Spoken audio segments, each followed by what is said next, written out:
What do Donald Trump and Elon Musk have to do with South Africa's land struggles, apartheid's legacy? You might be surprised.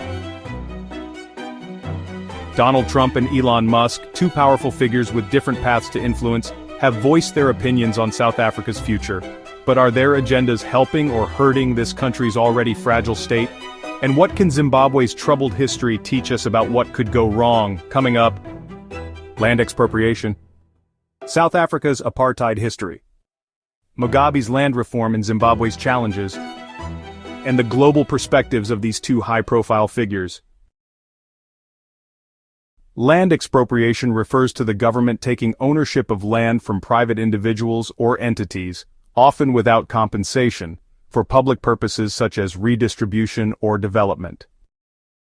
In South Africa, land expropriation has become a hot-button issue as the government seeks to address the historical injustices caused by apartheid, where land was disproportionately taken from black South Africans and given to white landowners. Why does this matter?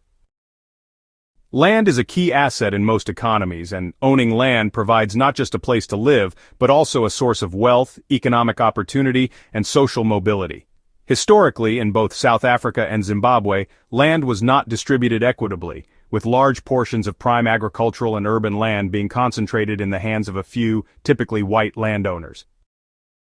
Land ownership in these countries has been a major driver of economic inequality. In South Africa, for instance, apartheid policies enforced racial segregation and systematically deprived black South Africans of land and economic opportunities. Similarly, in Zimbabwe, the land reforms that began in the early 2000s were driven by the need to address the historical imbalance in land ownership, where a small group of white farmers controlled the vast majority of the land. Land reform is often seen as a means to empower disenfranchised groups by providing them with access to resources that can help them break the cycle of poverty. Land ownership allows individuals to build wealth, improve their living standards, and have a stake in the economy. For communities that were historically marginalized, having access to land can foster entrepreneurship, create jobs, and improve food security by allowing families to farm and sustain themselves. Land redistribution is critical because it addresses the legacy of colonialism, slavery, and apartheid, which concentrated land in the hands of a minority at the expense of the majority population. In South Africa, for example, the apartheid government implemented policies like the Group Areas Act, which restricted black South Africans to small, often infertile plots of land, while vast stretches of arable land were reserved for white ownership. Similarly, Zimbabwe's colonial history left a legacy where white settlers controlled the majority of productive agricultural land. By redistributing land, governments aim to right historical wrongs and ensure that all citizens, regardless of race or background, have access to the resources needed for economic independence. This could help level the playing field and create a fairer distribution of wealth and opportunities. For marginalized communities, land isn't just an economic resource, it's also a symbolic one. Ownership of land can help restore dignity and provide a sense of agency and belonging, which is essential for community cohesion and self-determination. Land reform in South Africa has been a deeply divisive issue. The country's slow pace of land redistribution since the end of apartheid has led to growing frustration, particularly among black South Africans who feel that the promises of a post-apartheid society have not been fully realized.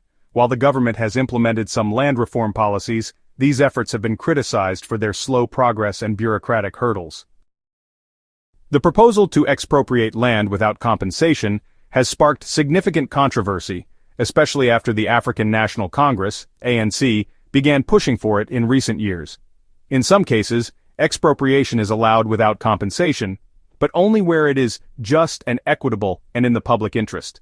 However, no seizures of private property have taken place. Proponents argue that it's necessary to speed up the land redistribution process and right the historical wrongs caused by apartheid. Opponents, however, worry about the economic consequences, including the potential loss of investor confidence, decreased agricultural productivity, and increased social unrest. Critics of land expropriation without compensation argue that taking land without compensating the owners could harm the economy. South Africa's agricultural sector, for instance, is vital to the economy, and many fear that disrupting land ownership could lead to a decline in food production, job losses, and economic instability. The issue of land reform has also sparked racial tensions. Some white South Africans see land expropriation as a threat to their property rights and livelihoods, while many black South Africans view it as an essential step toward correcting the inequities of the past. The debate has thus become a flashpoint for broader discussions on race, wealth distribution, and national identity. President Robert Mugabe led Zimbabwe's land reform program in the early 2000s. The program involved the seizure of commercial farms from white landowners, many of whom were former colonial settlers, and redistributing the land to black Zimbabweans. It was meant to address the inequities of colonial and post-colonial land ownership, but its execution has been widely criticized. While the land reform was meant to address historical injustices, the economic infrastructure was not prepared for such rapid, uncoordinated changes. Mugabe's government mismanaged the process, resulting in one of the worst economic collapses in modern history. Donald Trump has weighed in on South Africa's land reform debate, starting back in 2018 when he tweeted about land grabs in the country. His tweet referenced land expropriation plans, pushing a narrative that South Africa's efforts to address historical land inequality could lead to chaos and economic decline. In his return to the presidency in 2025, Trump is doing the bidding of his co-president Elon Musk, who is part of the PayPal mafia of libertarian billionaires with roots in South Africa under white rule who are now hugely influential in the US tech industry and politics. Trump's use of inflammatory language has often been viewed as a means to stoke divisions within the United States domestic sphere, and in this case his commentary on South Africa was no different. The message was received by some as an endorsement of far-right views on race and land redistribution. Trump's rhetoric focused on the potential negative consequences of land expropriation without compensation, playing into fears of instability that resonate with some of his political base. However, critics argue that his statements ignore the complexities of South Africa's historical context and the need for land redistribution to right past wrongs.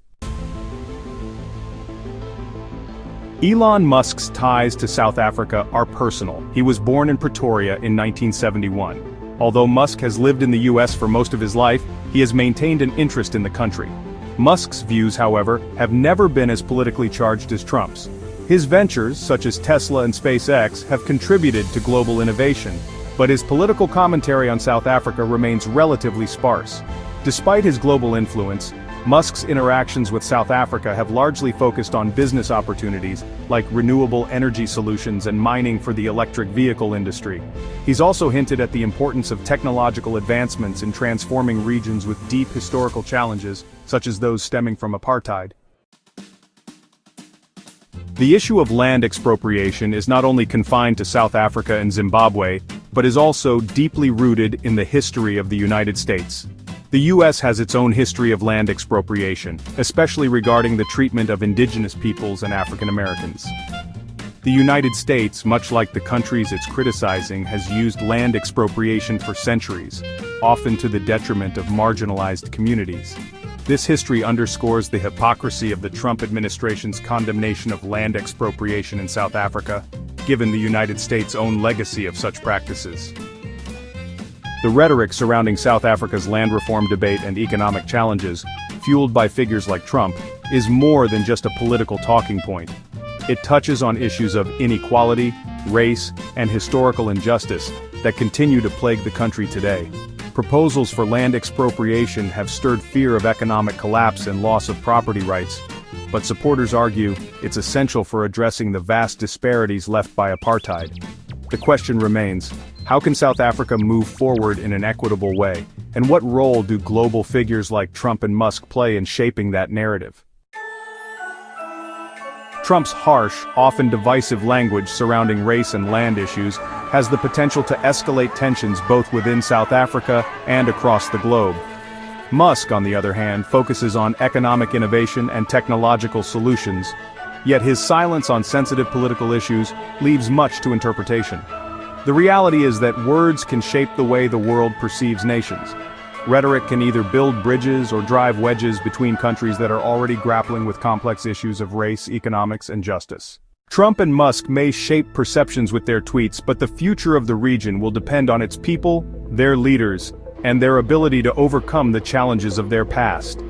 South Africa has a robust democracy, a thriving business community, and a diverse and talented population. It could avoid the pitfalls of its northern neighbor by carefully managing land reform, ensuring transparency, and working to maintain stability both domestically and internationally, while correcting the wrongs done to Black South Africans. It is only fair. Thanks for watching. If you enjoyed this video, don't forget to like, comment, and subscribe for more insights into Africa politics and history.